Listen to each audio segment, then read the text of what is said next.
বন্ধুরা, আমি আজকের পর থেকে আর স্কুলে আসবো না। কি বললি? তুই আর স্কুলে আসবি না? হ্যাঁ, আমার বাবা আমাকে অন্য স্কুলে ভর্তি করিয়ে দিয়েছে। হ্যাঁ, তো চলেই যা।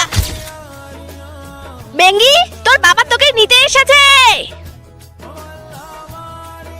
এই নে তোদের সবার জন্য।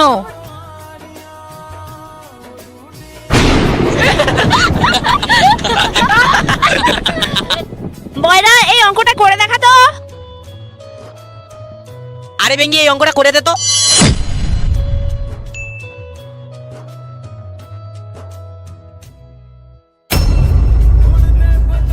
এই নিতু, আমাকে অল্প একটু খেতে দিবি?